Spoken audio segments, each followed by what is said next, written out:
You know what? Now I know why Lala left the show. You guys are insufferable. Let's get into this review. Ariana's group of friends are in Sonoma celebrating her birthday.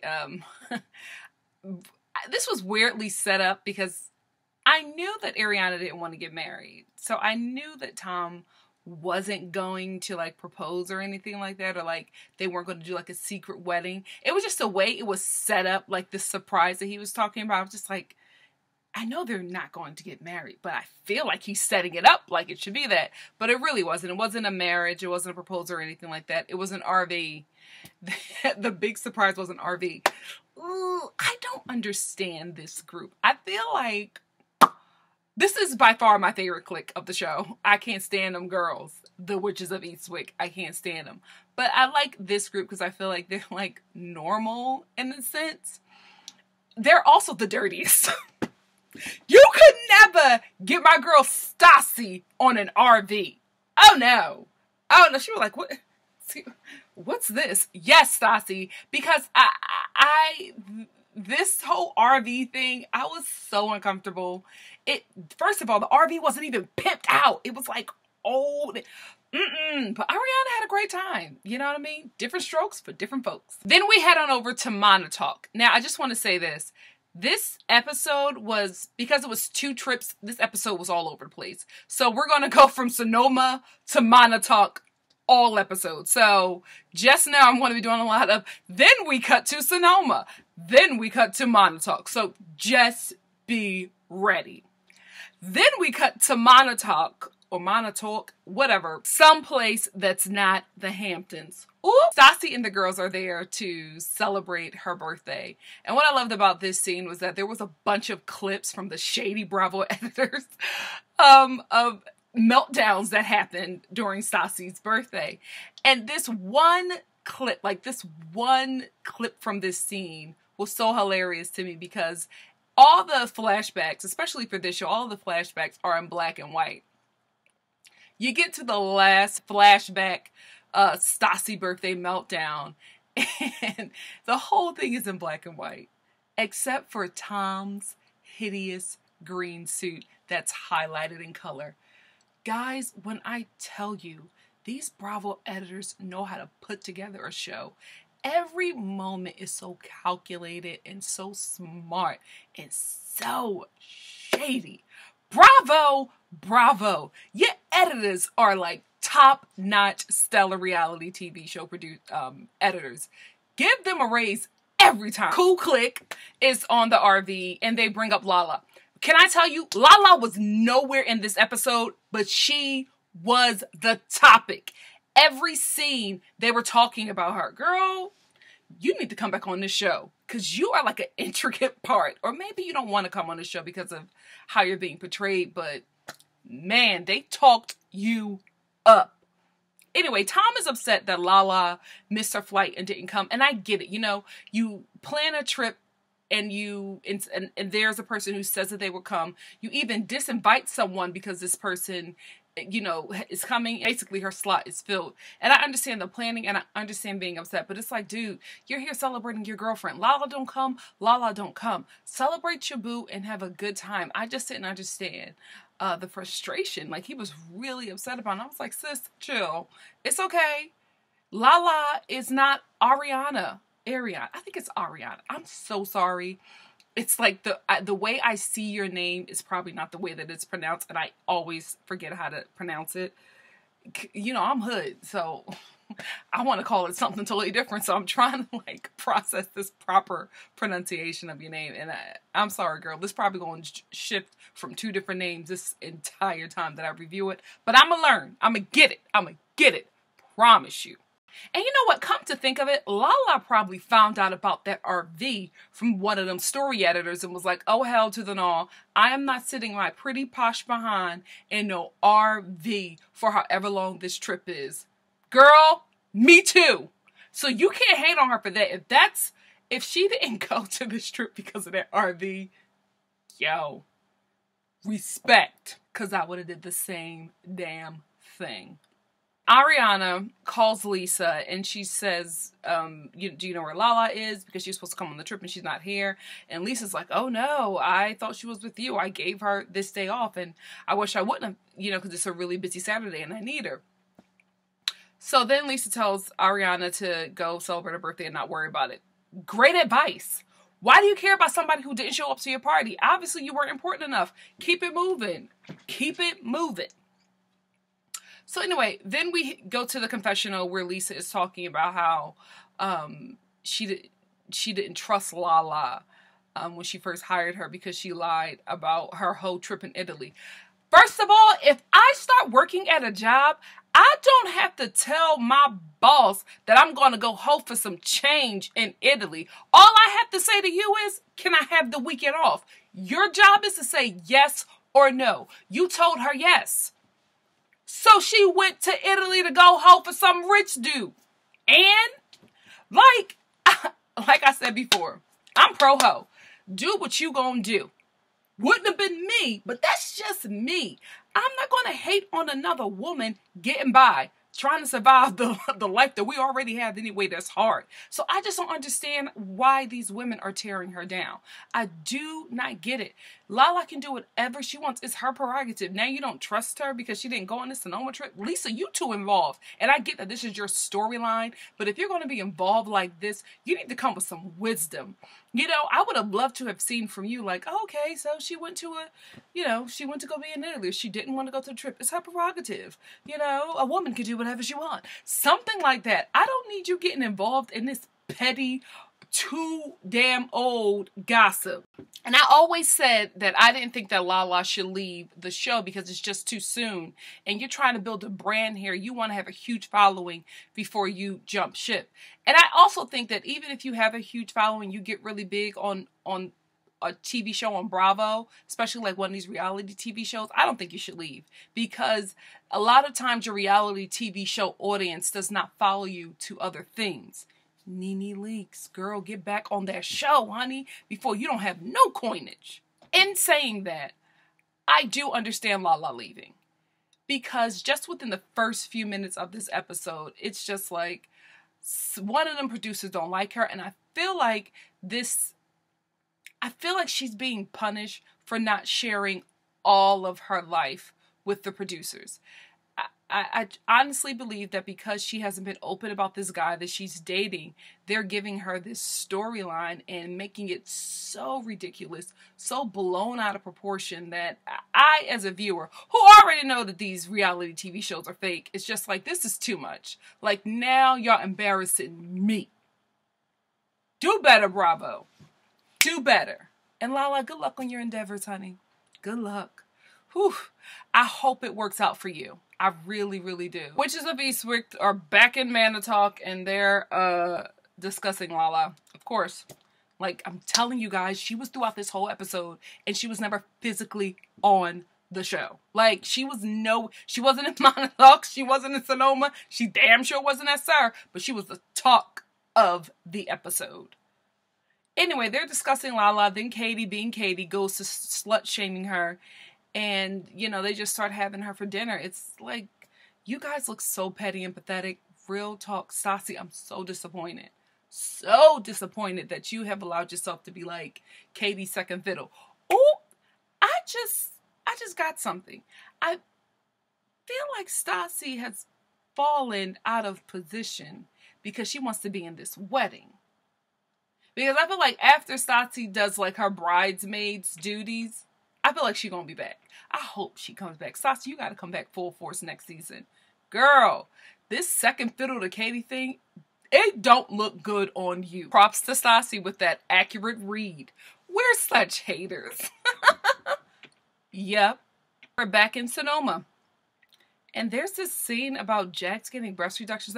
I don't even want to talk about it. Like I said before, he is Metro to a fault.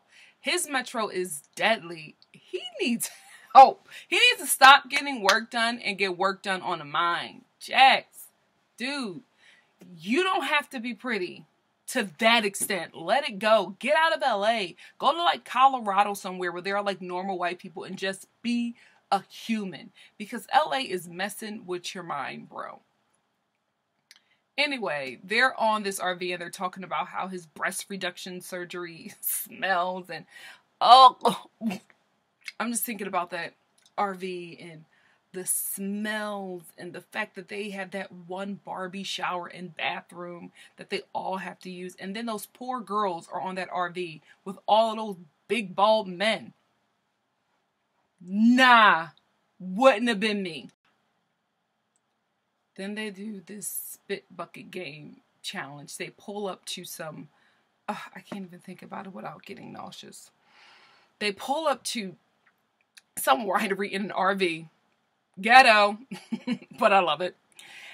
And they go and they taste wine. You know, when you taste wine, do the wine tasting, you spit it into a bucket. So they play this game, and whoever loses, oh, I can't even say it.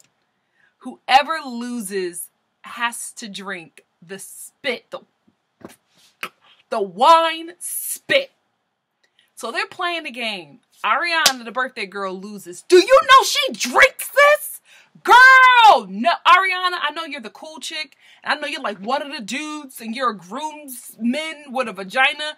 I get it. But girl, you can say no to some things. I'm really hoping that this was TV magic and that instead of, I'm about to vomit, and that instead of drinking that spit, they actually got you like some grapefruit, some grape juice and had you drink it. I'm really hoping that that's what happened. I'm really hoping that you did not drink the spit of people you haven't seen and your nasty friends. I especially wouldn't drink no spit from Jack.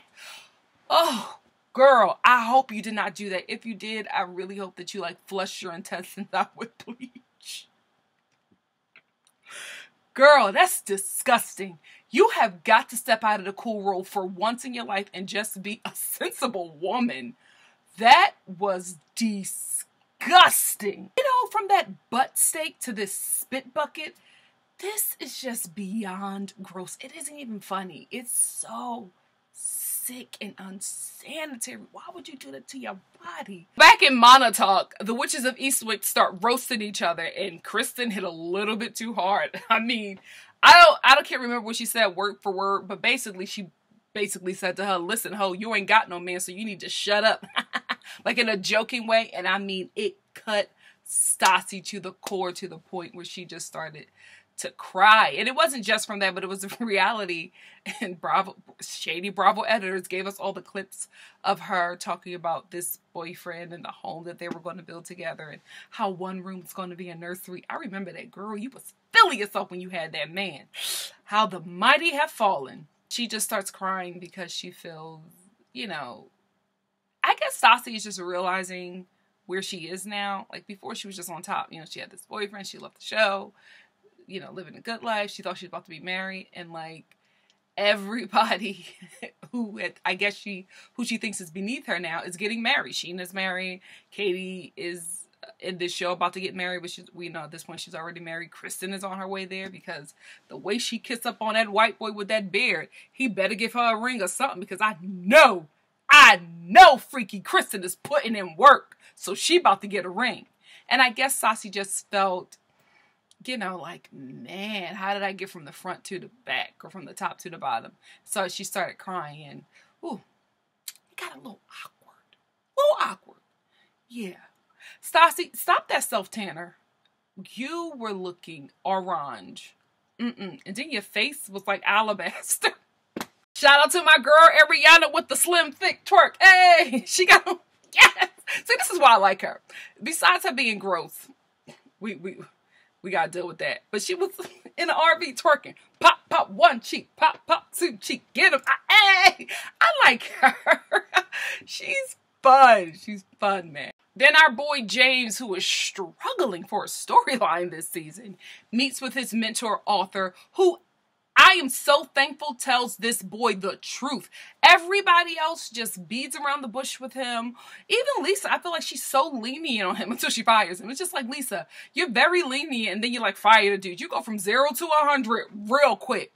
But Arthur gives James some good advice. And then at the end, James asks him for a job. Arthur obliges. Arthur, you don't need that train wreck at your job. However, I do believe that you are letting him do that, not because you're a friend or a mentor, but because you know them Bravo cameras going to come up in that bar and it's going to give you some little flair. You know what I mean? Like, I think the bar is probably already doing well, but I honestly believe that, you know, Vanderpump filming there, it's going to, you know, take your bar up a level. Smart. That's why you own the bar. That's why you a mentor. Smart. Back in Sonoma on that filthy, trifling, stinking RV, the girls are, well, Ariana is getting drunk, and the girls are talking about their relationship. The boys are outside getting a little toasted, and they're talking about their relationship. Tom is so dramatic, man. He's such a coddled man. You know, he's so drama. He's being very dramatic, and he's talking about how Ariana doesn't want to have sex, and he wants to have sex with her. All he does is masturbate because Ariana doesn't want to have sex. Mind you, he's having this conversation about wanting to have sex with her in front of her brother. Then Jax, our boy Jax, makes it about him, and he starts talking about, there's like clips of him like sucking Britney's toes. Oh, that man is so nasty. Everybody on this show is nasty. They just so nasty on this show. Then we head back to the RV, and Ariana's, you know, countering the conversation that Tom is having. And she's just like, he wanted to go down on me when I came back from the gym. And I'm like, I don't want you in there. And Brittany's like, oh, Jax loves me dirty. He wants me to go running around the neighborhood with no shoes on just so he could suck my toes. And then we get these clips of Jax sucking.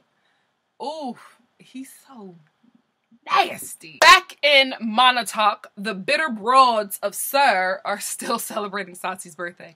You know what, Stassi? I will say, from being a fan viewer since the pilot episode, this is probably the lamest birthday you've ever had. This birthday was so geriatric. It wasn't even like, you know, chill, low-key, classy birthday. It was just very old, like retirement home birthday celebration.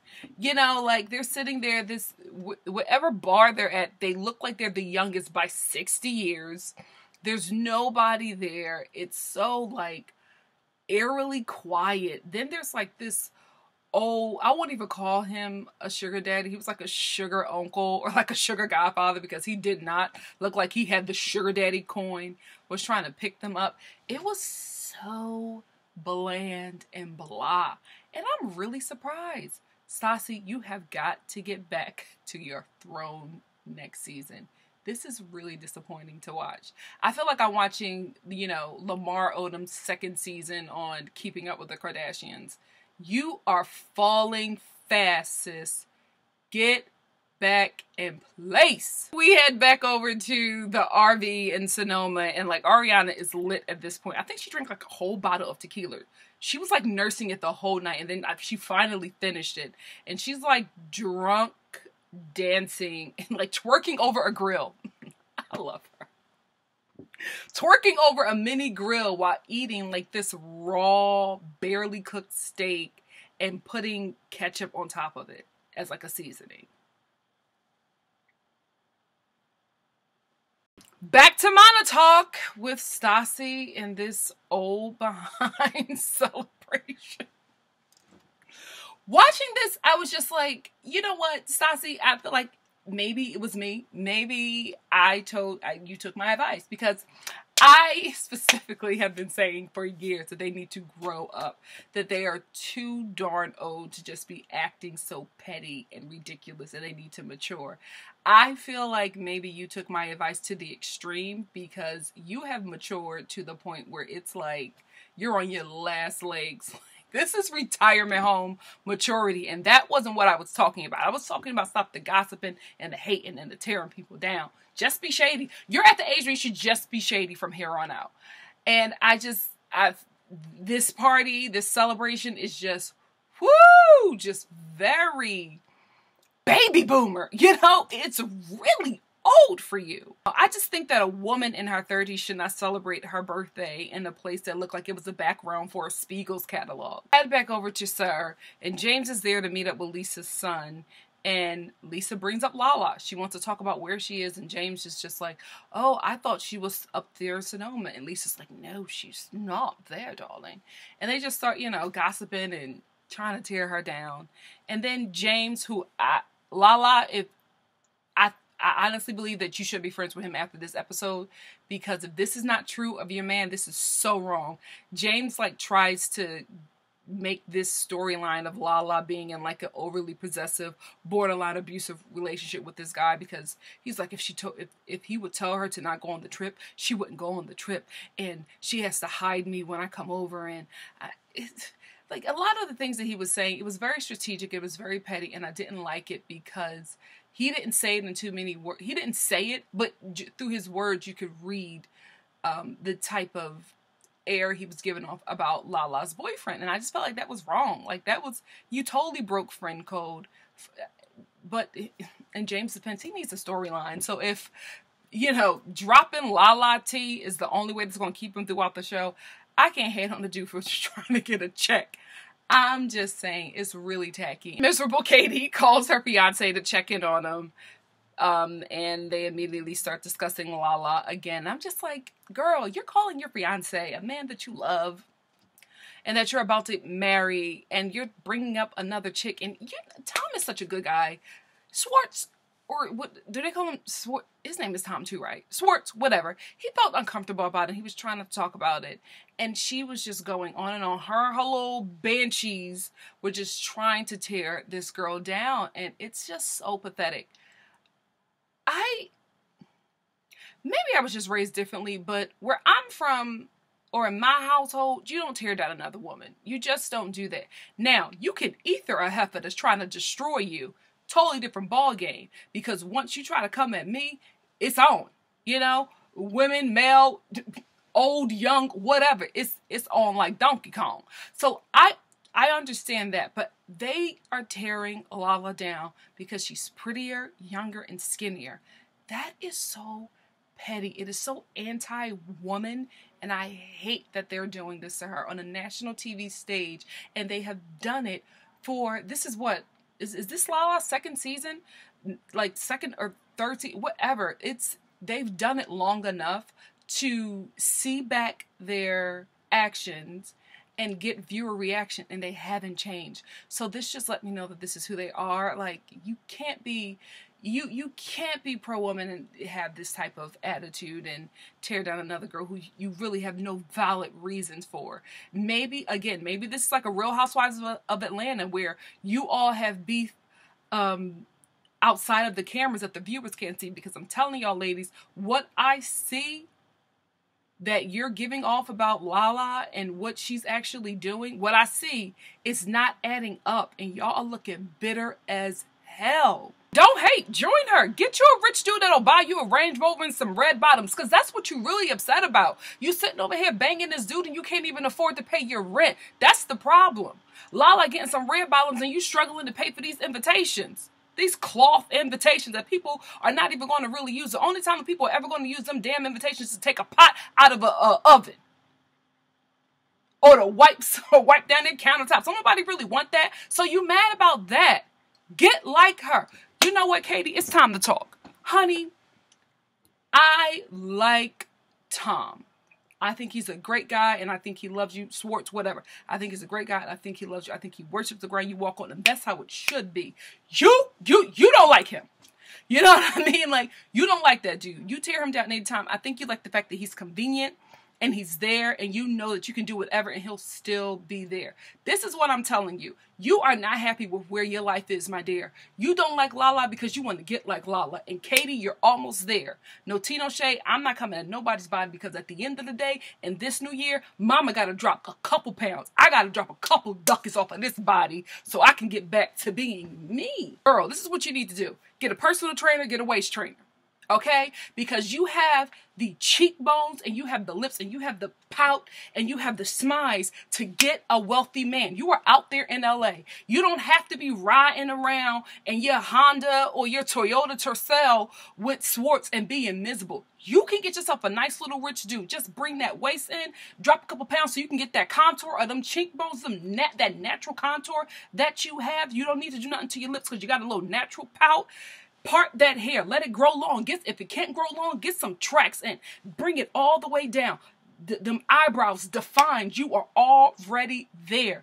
Get a little stylist. Take some of this Vanderpump money and go down to Bloomingdale's or somewhere and get a nice little stylist who will meet with you and who will dress you to the fashions. Get yourself a nice little blazer and a nice little Birkin bag, honey. Some nice little red bottoms of your own money and get the walking up and down Beverly Hills. Sis, you will get a rich man. Sis, you will get the life that you've always wanted because you are tearing Lala down because she is who you want to be, because you're miserable because you done fell in love with this broke man. Listen, I'm a woman. We all been there. We have all fallen for a dude who ain't got no money and don't have no aspirations to get no money. Love is love. Money makes it better. So I get it. I understand. But honey, you're going to need to work on you. You're going to need to work on you because you are not happy.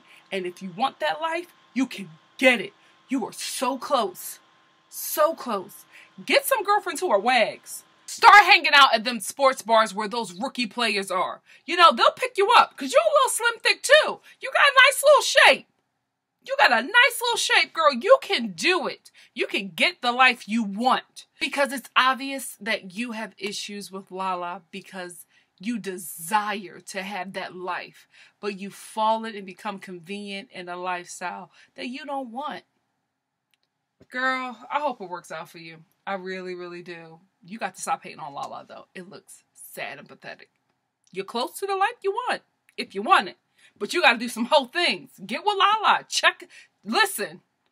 She had to do some stuff for that Range Rover. Are you ready? Are you ready? Then we're back in Sonoma and we have this really cute scene with Tom talking about how Ariana lost her father. And so her birthdays are always really hard for her. And he wanted to make this one special. And then those shady Bravo editors cut back to the most iconic scene in this entire season or seasons of Vanderpump Rules. That bulldozer scene. And then he said that we were going to get bulldozers and bulldoze stuff.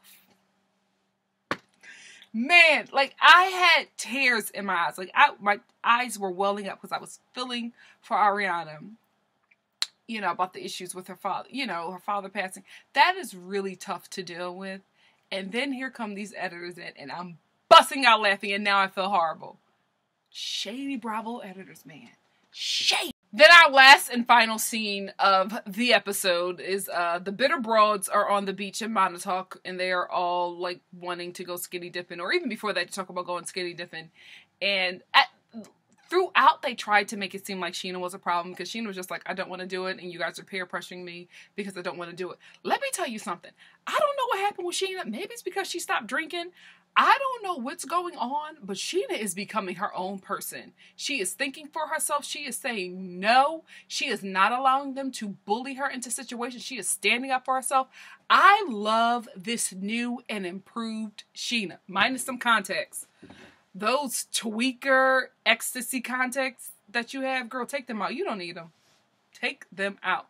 But everything else, I'm loving. I'm loving who she's becoming. She is finally standing up for herself. I cannot tell you how many seasons I have watched this show, and I've just felt so sorry for her. I've been screaming at the TV like, girl, you can tell them no. You don't have to go. You don't have to take that. But she's starting to do it. She's standing up for herself, and I'm very proud.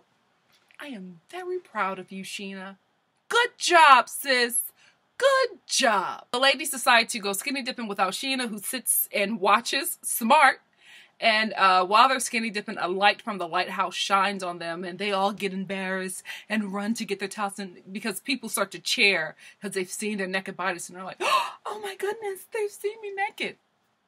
The light from the Bravo cameras was already shining on your naked body before those lighthouse lights got to it. Like, stop. Don't play me. Next week, we're going to get into more of Jax terrorizing naive Brittany.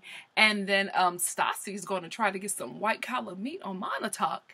And then Lala is going to quit Sir. I didn't know they filmed it. I thought they filmed the season, and then she was like, I'm quitting Sir. We're actually going to see her quit Sir. Now, Lala, if this is a storyline thing, that's why you quit. Girl, smart. Come back. If this is the storyline that you're doing, that you're going to quit, and then you're going to come back to Lisa and figure it out and come back strong. I hope that's what's happening here, because, again, I understand you leaving the show. I don't think it's smart. Because we're still getting to know you and you're leaving. You know what I mean? Out of sight, out of mind. I hope this is a storyline thing. If you're leaving and quitting because you're done with the show, more power to you, sis. Good luck. Good luck. See you next week. Why did I wink?